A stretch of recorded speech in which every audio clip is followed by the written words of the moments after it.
So we got a new Shudder film, and wouldn't you know it, we watched it. We watched it. And it just so happens to be the 5th VHS film. Mm-hmm. Which, the title, like, V/H/S is the most annoying thing to look for online. Like, if you go to Shudder, try to type in, search for VHS on there. You have to put the V, then the slash, then the H, then the slash. And it doesn't come up unless you put the whole title in. Yeah. What you got to do is you got to put in V and then just wait for it to load and then go down for a while and you'll find it.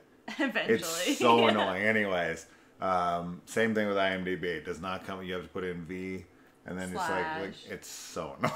It is. It's so annoying. It's anyways. obnoxious. So, VHS, the VHS franchise. A franchise that I really enjoy. Mm-hmm. Yes, VHS Viral isn't the best, no doubt, but VHS 2 rules. We really liked VHS 94. Mm-hmm. Now we have VHS 99, and recently they announced that they're having another one next year with VHS 90 or 85, I think, right? Wasn't it? So, all right.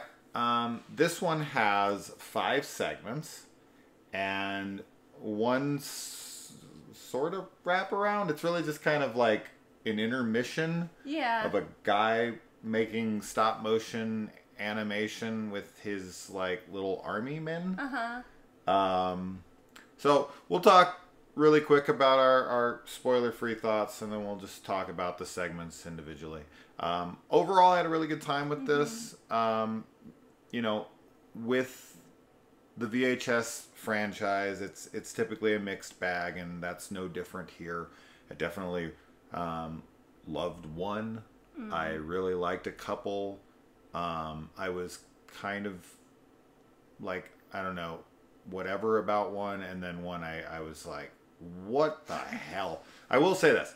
Every single segment has a WTF moment for sure.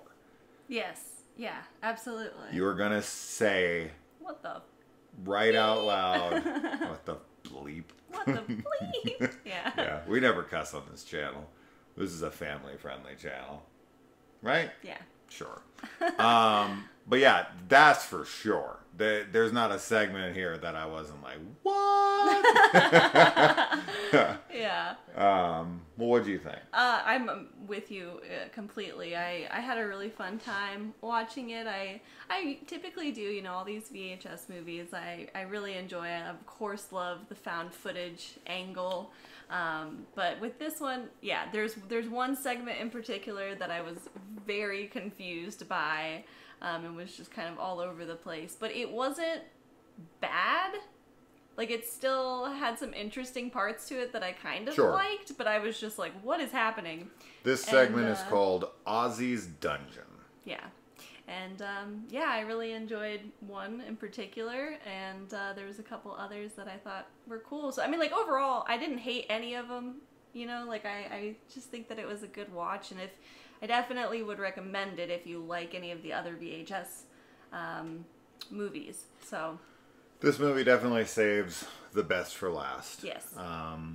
So the segment To Hell and Back, which was directed and written by the team behind one of our favorites from the year, Deadstream, which is also another Shudder film that also came out this month. So congrats to those guys. Holy shit, they got 2 movies on Shudder in 1 month, and that month just so happens to be October. It's the best month that you could possibly hope to release. What a year horror. These guys are having. And seriously. we are trying desperately to get the directors on an interview. So get on here. I've been contacting everybody. I want to talk to them. But yeah, their segment for sure, easily to me, is the best. Yes. That's not saying I didn't quite enjoy other things in here. There's some really dumb stuff in here. And, you know, some of it is in Aussie's dungeon. That was where, honestly, most of the dumb stuff was for me. Because I was just, we'll get into it. we'll talk get about into in it. each one of them individually.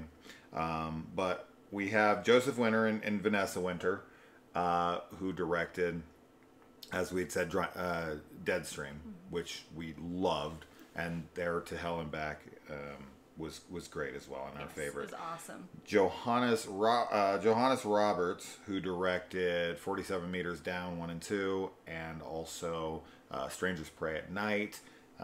He was the director of Suicide Bid, which I quite enjoyed. I actually really liked that throughout until like the last 30 seconds, where there's just a bit of weird line delivery that I felt was kind of cheesy and didn't really work.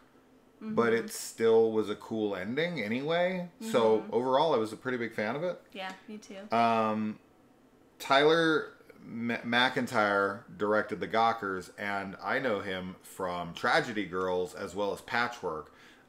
Tragedy Girls is a really cool movie that a lot of people really enjoy, and Patchwork was a really neat movie that actually harkened back to a Frank Henenlotter movie called Frankenhooker. Which I have not seen. Yeah, very similar feel to it. So it's cool to see him make something again, because he hasn't made anything, I feel. Let me check, but I don't think he's made anything since Tragedy Girls. He made an Into the Dark episode. I don't know which one.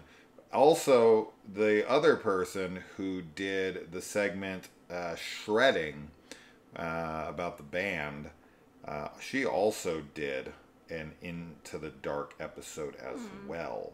I don't know which, but I did review every single Into the Dark episode on this channel, so if you want my thoughts on whichever ones they did, go find them. You can go get them. And then Flying Lotus, who I don't know at all. He made one horror movie before this called Kuso.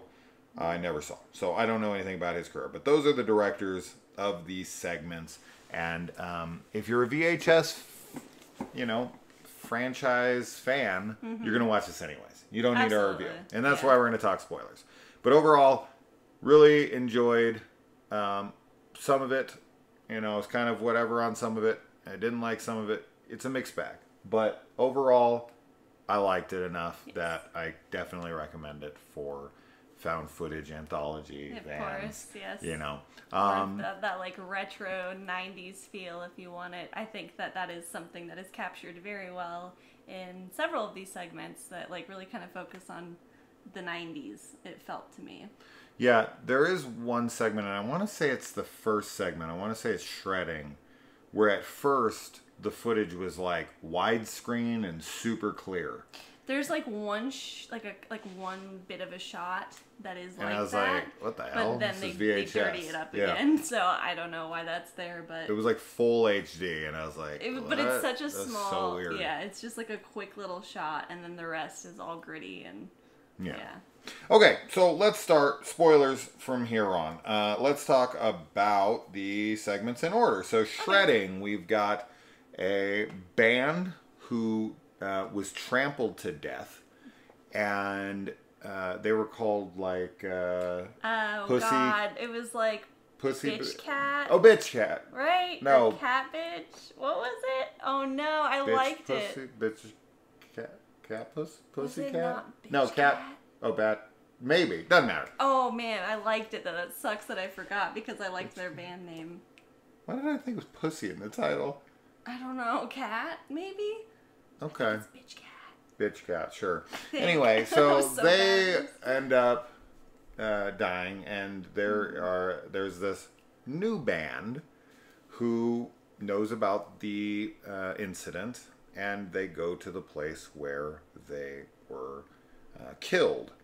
And while they're there, they are insanely disrespectful. Oh my god.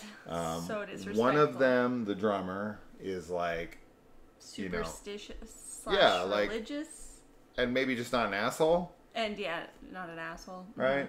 So now this definitely had a very 90s feel to it. I was a kid of this generation, right? Like these guys are supposed to be my age at that time. This is supposed to be in 99.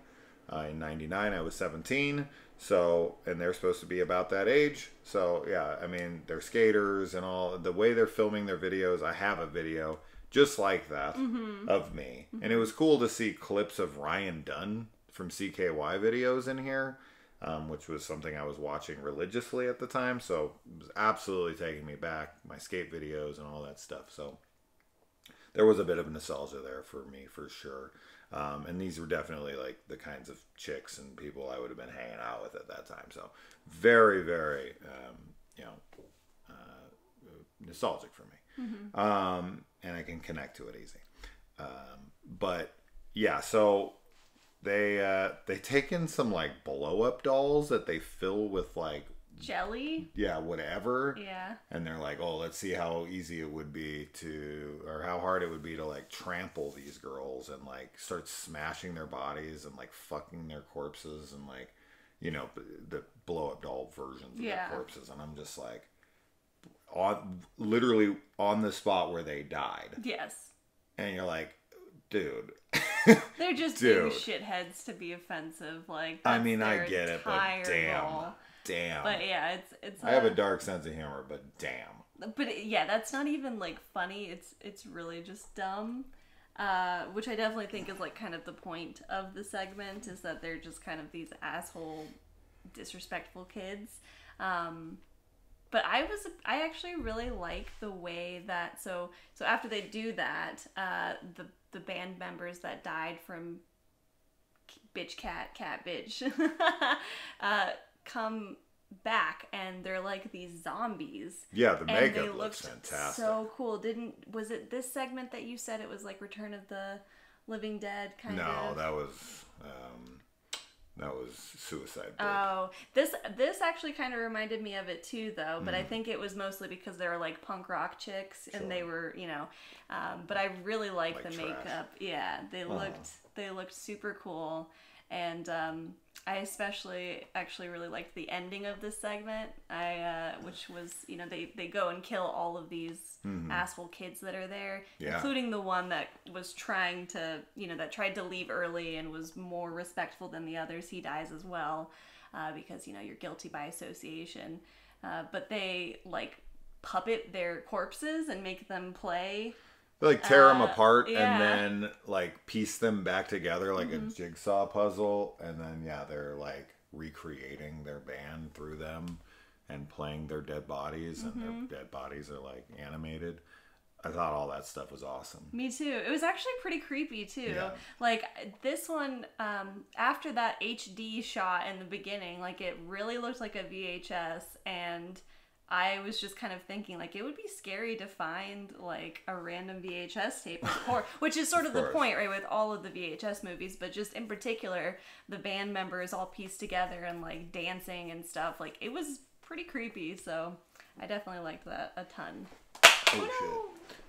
Yeah. I mean, the ending is everything here. I think you got, because, when it comes to the VHS franchise is just infamous now for like uber annoying like late teens, early 20-year-olds.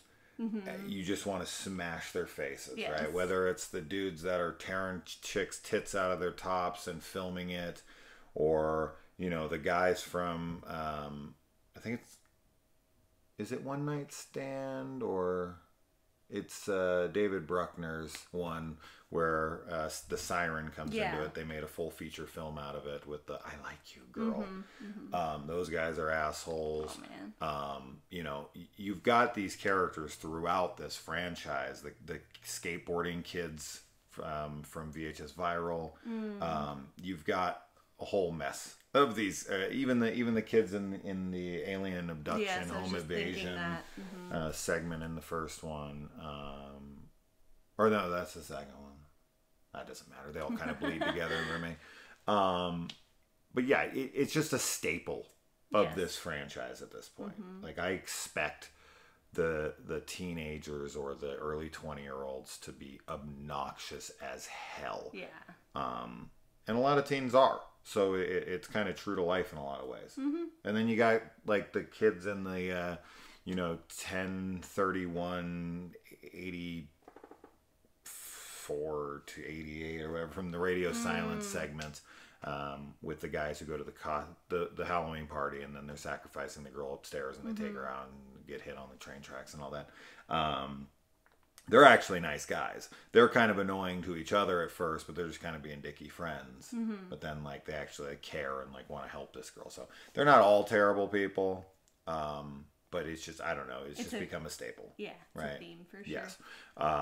But so you just kind of get the nostalgia of the 90s. They're really building that stuff, and they're throwing in these like obvious things, like the guys listing these bands like Hole and Korn and Limp Bizkit and whatever. And then later they're like, oh, we should go skate in front of Blockbuster. And he's like, no, man, Radio Shack's better. Like they have to throw in these things to like make it the 90s, right?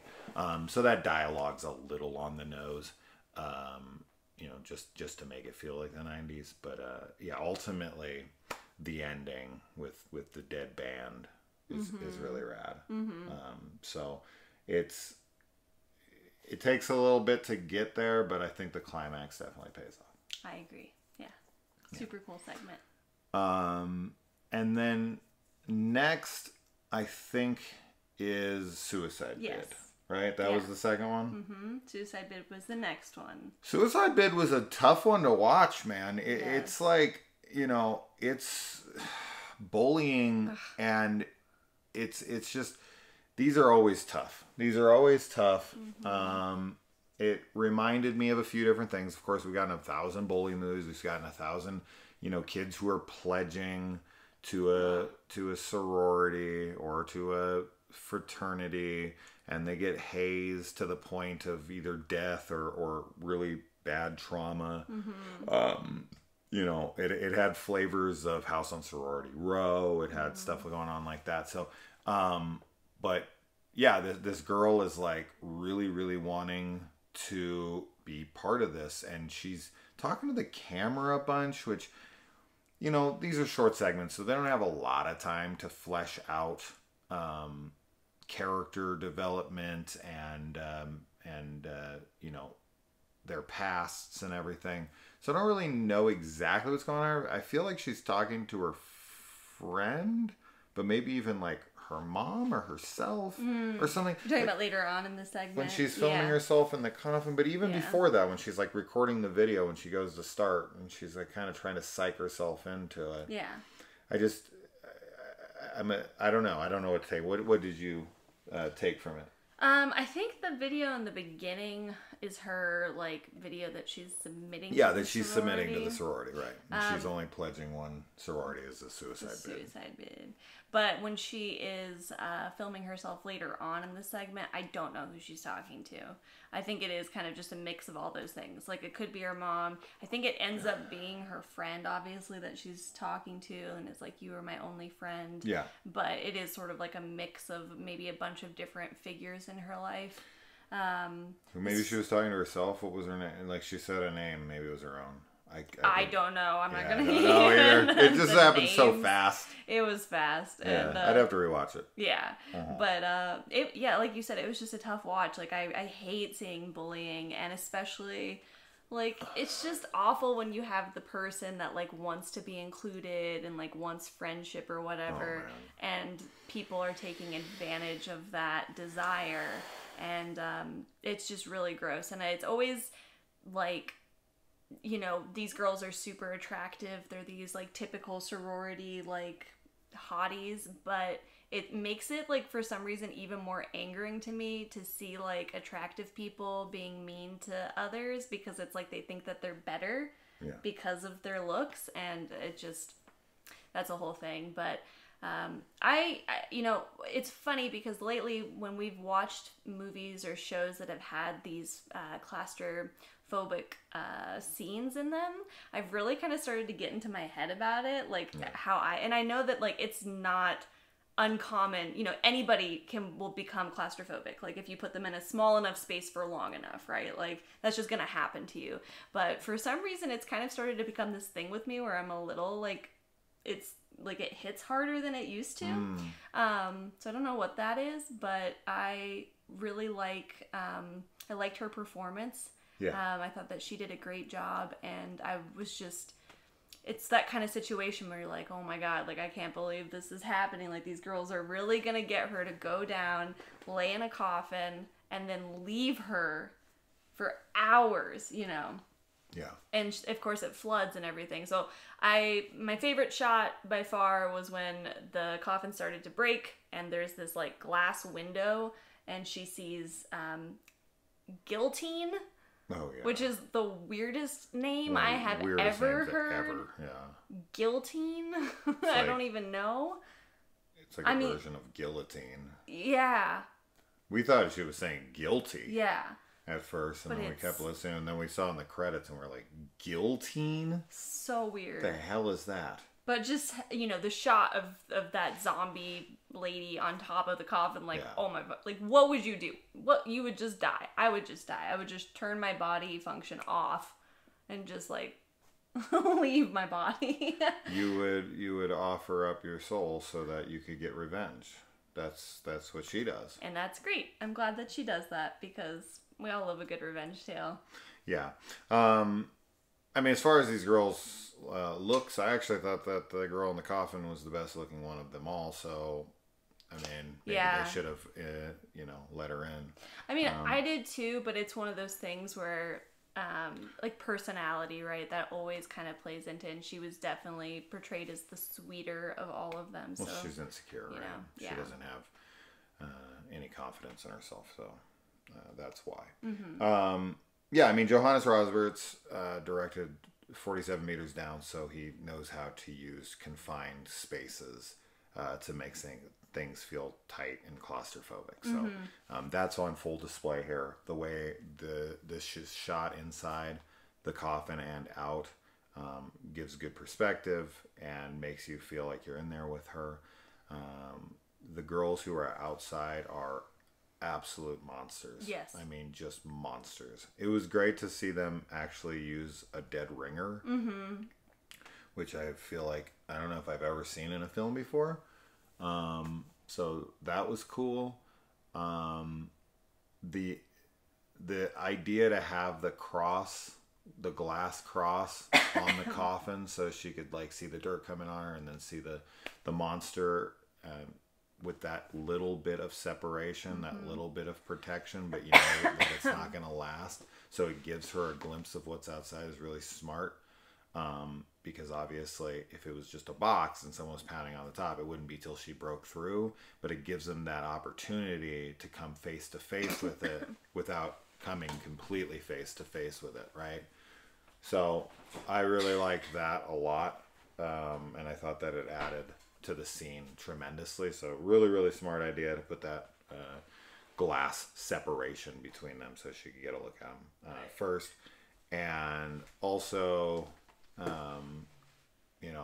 the thing that I didn't care for, which I alluded to earlier, is when our main character here, who's the victim, is in the coffin at the end with one of the girls.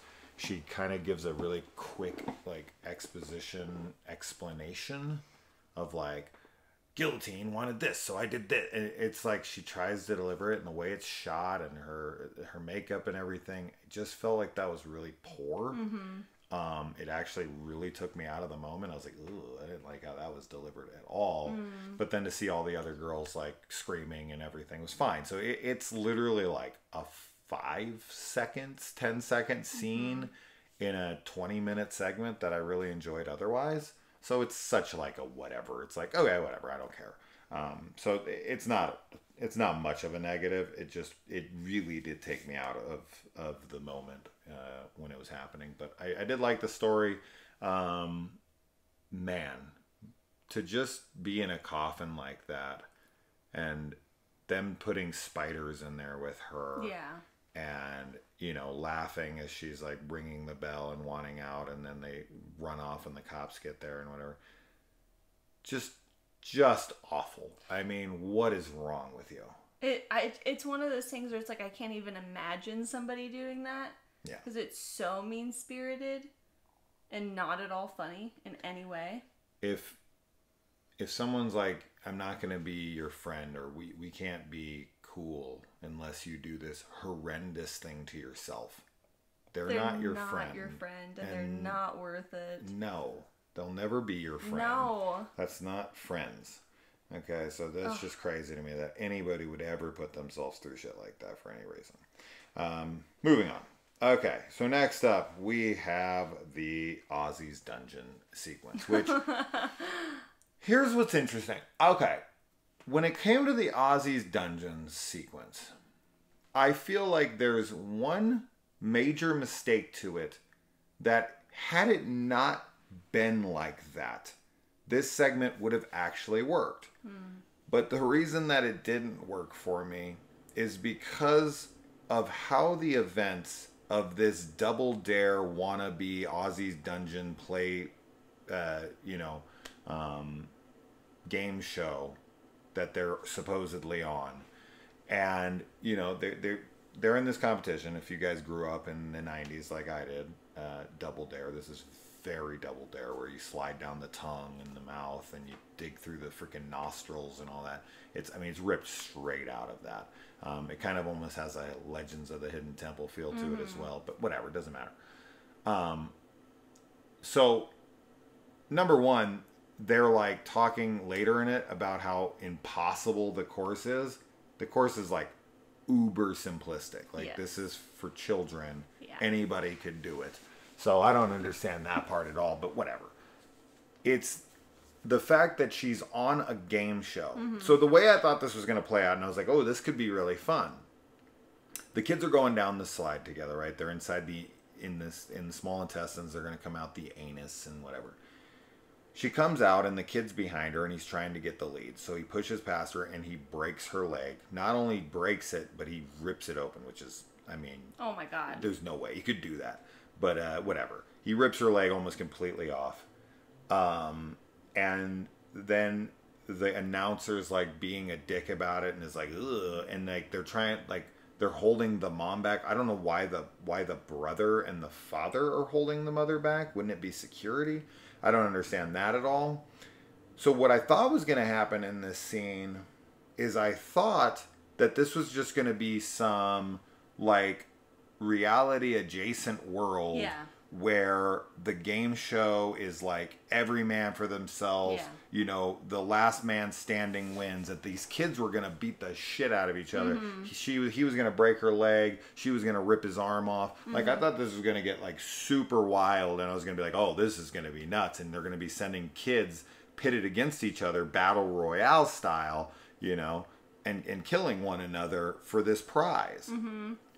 But she like breaks her leg, and the announcer, guy is like sitting there talking about it like ugh, and like being weird about it and being like, but like, oh, the show must go on kind of thing. Yeah. And it's like, no game show on planet Earth would do this for any reason. So like, when I thought it was that kind of show, and this was the world that they were in within the show, I was like, oh, this could be wild. Sure. But then, like, they kind of stop there, and then they cut to the future where they've kidnapped him, and they're like, you did this to our daughter and this and that. And I'm like, wait, hold up. Are you trying to suggest that she was on a game show where she broke her leg to the point where her flesh was ripped open, her bone was showing, and they were just trying to yell play on?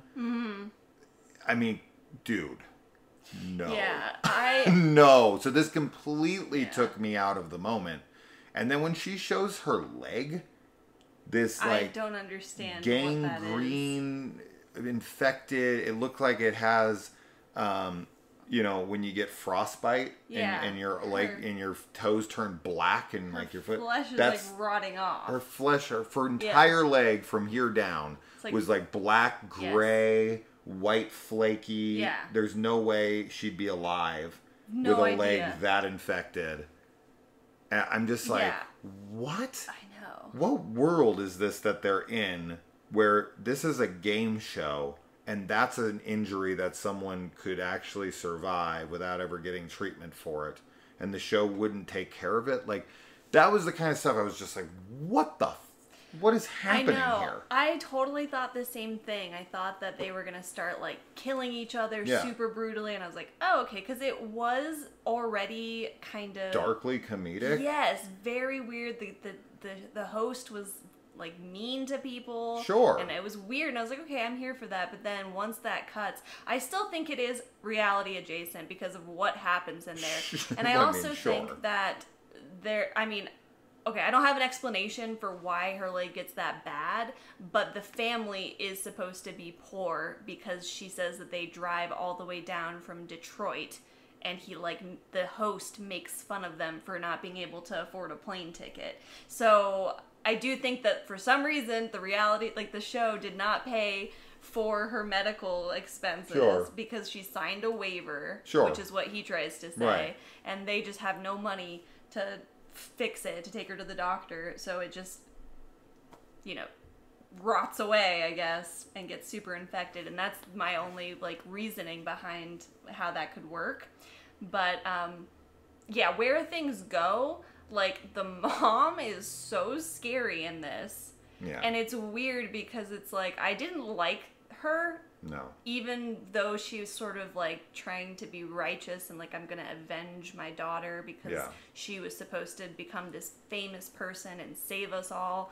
But I from doing a double dare activity that's super simplistic, she was going to change their lives by Make-A-Wish Foundation type of thing. What?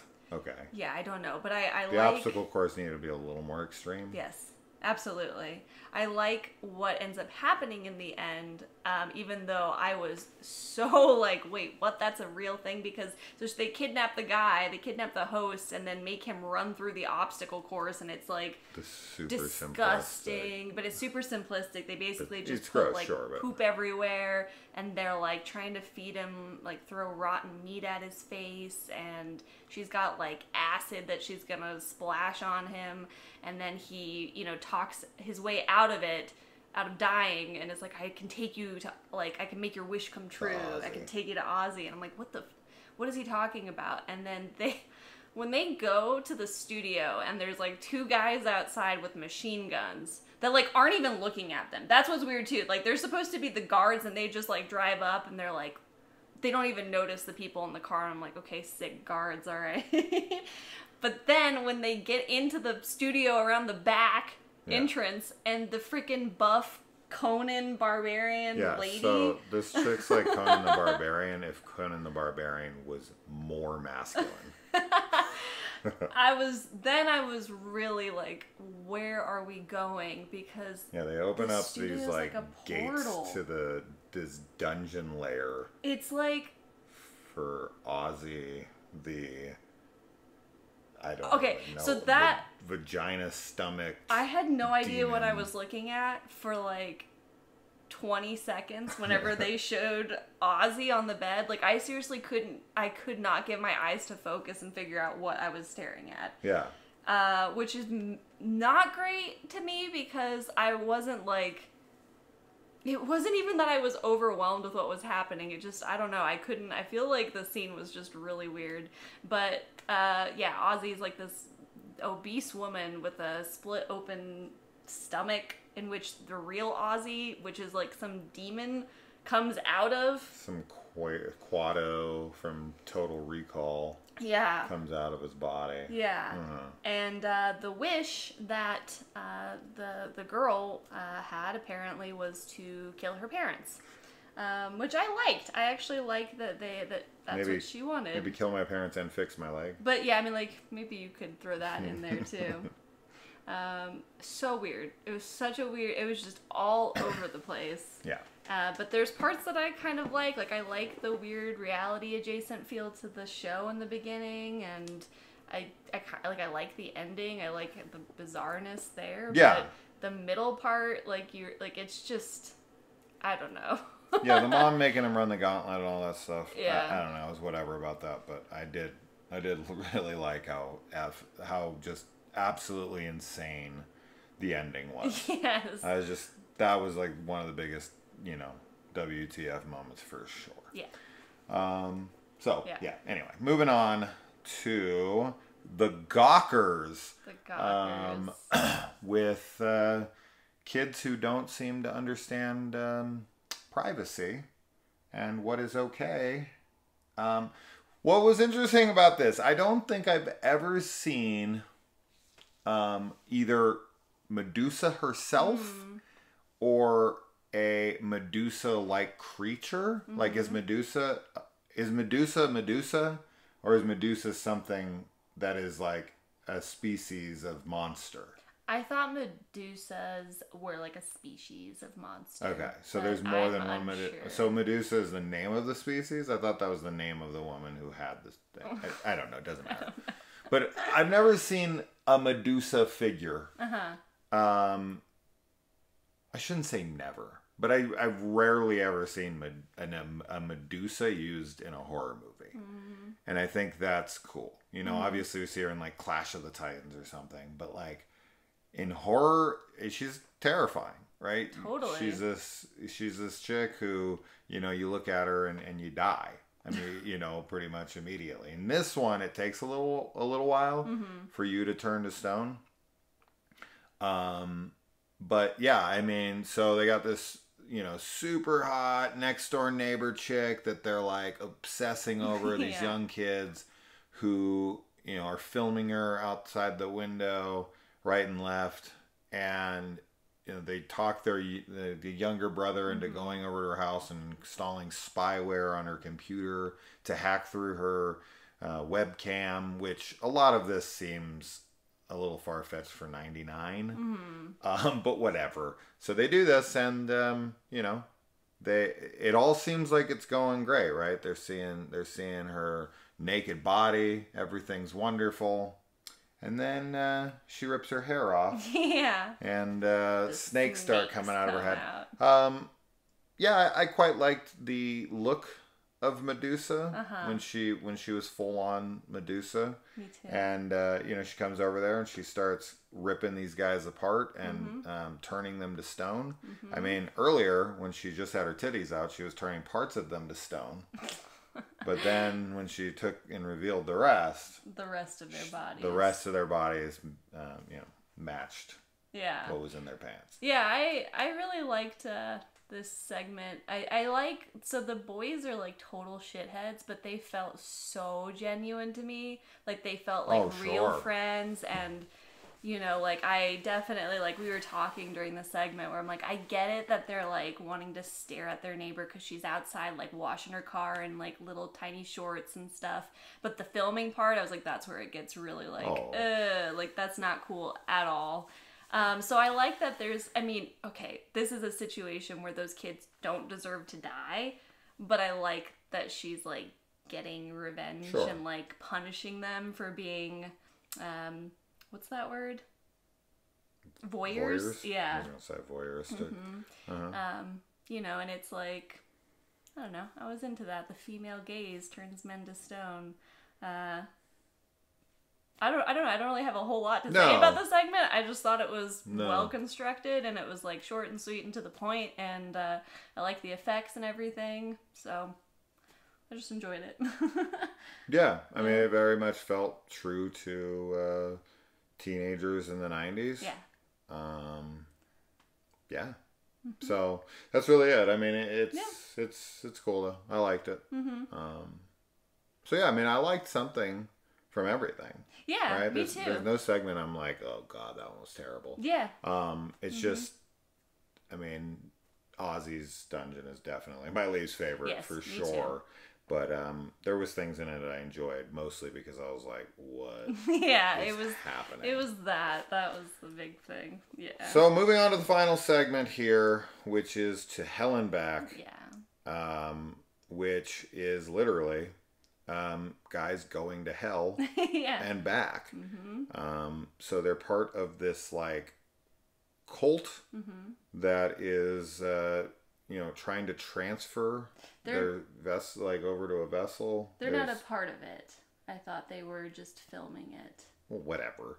I mean, you're a part of it if you're filming it. They're not like partaking in the ritual. They're like if you're there, you're partaking.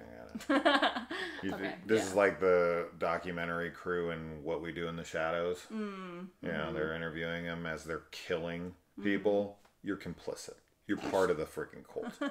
I don't care what you're saying, or the team that follows Leslie Vernon around and his little thing, or whatever.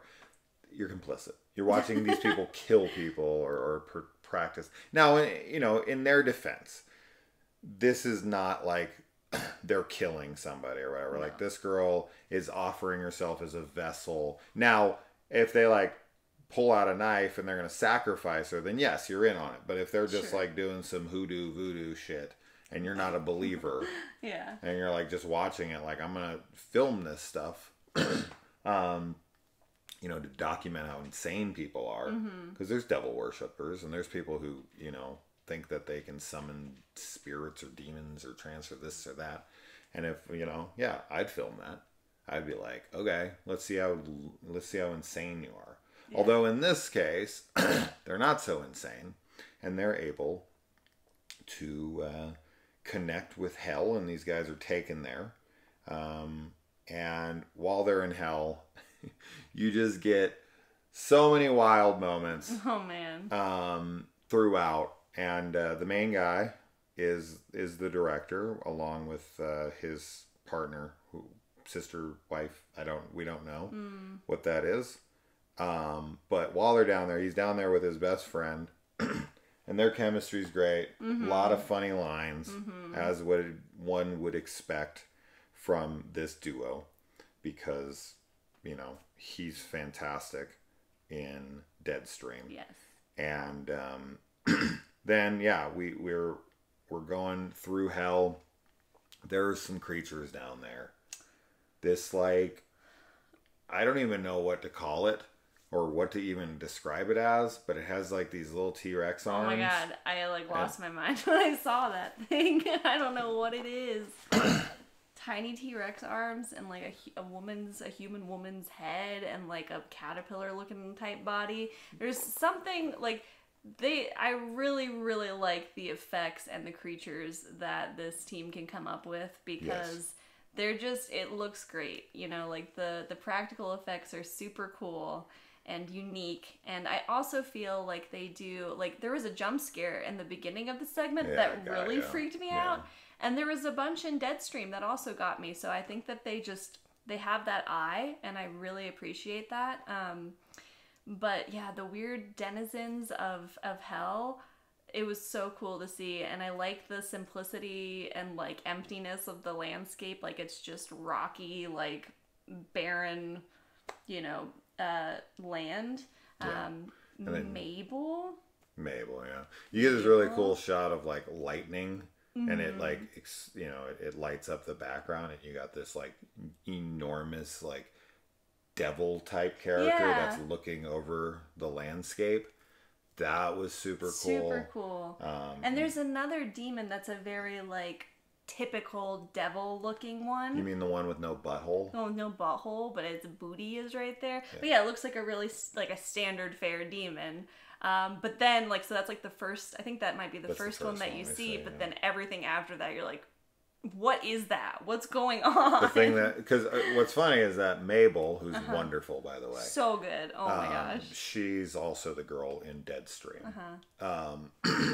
But she does this, like, Smeagol Gollum type performance. And then you see a creature in here that looks just like Gollum. Yes. And I was like, okay, she's acting like Gollum, and we get a Gollum in here as well. So that was pretty funny. But she just rules. Yes. And this whole segment, just everything that happens in hell, everything we see, it actually kind of reminded me a bit of a Necrostorm film or films, Hotel Inferno and Hotel Inferno 2. If you guys haven't seen those, anyway, it just in the second one he goes into hell, and he's like going around in hell and with a camcorder, so very similar there. But yeah, we don't really get to see Joseph Winter, the director, much. He's behind the camera for the majority of this, mostly probably so he could direct. But. And so I would have loved to have seen more of him. Like, man, I would have loved for this to be their next feature. Oh my gosh. For this to be like they're down in hell trying to traverse the landscape, and they meet Mabel, and it's like Turbo Kid in hell. Oh my god. Where Mabel's like Apple. her voice, like the voice that she was doing was like so adorable and creepy, and I definitely get Evil Dead vibes, of course, from this, which was the same with Deadstream. But I think that that's like a major compliment because it's just such a perfect blending of comedy and horror, and I really, really love that. But yeah, having this be like a feature film, Yeah. oh, I'd be so into it. There's also like this baby demon. What? Yeah, what? Just so much fun stuff, and there's a bear trap or like a there's like a giant one. There's just so many funny lines. And he's like, I almost stepped in that, and then he puts his hand in one. Yeah. Yeah. So great good. stuff. Really, really good. Really funny. And scary. Yes. They're great at horror comedy. Yes. Right. So fantastic. And just if you're a producer and you're watching this, give them all the money. Just give it to them. Just give them all the money in their next feature. Yes. Let them go hog wild, man. 100%. Like I have full faith in this team to put out. I mean, I already think Deadstream's amazing. Yes. I already think that this segment's amazing. But they could make a film that could floor us all. Deadstream's not far off of that thing. I just think that they can do even better. I see the talent everywhere. They're so funny and clever, and it's just on full display in both of these. So amazing again. So I'm watching their career like a hawk from this point on. Yeah. And then he comes out. They got the swapping of the bodies there. They kill him, and then in his last moments, he adds Mabel's name to this book, and so they like start worshiping Mabel. And after the credits, there's like a little bit of dialogue, and it ends on like the army men. So there is a post credit sequence, but it's very small. But it does confirm that Mabel becomes like the thing they worship now, I guess. Or that they're trying to summon. Or they're trying to summon her or whatever. I don't know, but yeah. Great stuff. Really, really cool. So that's our thoughts on the movie. We need to move on because we watched 2 other brand new films tonight as well, and we need to talk about them. But a cool film. Very cool. Very cool film, and definitely one I'll be adding to the collection because I already have the other ones. Why wouldn't I buy this? Yes. So, anyway, guys. Bye. All right.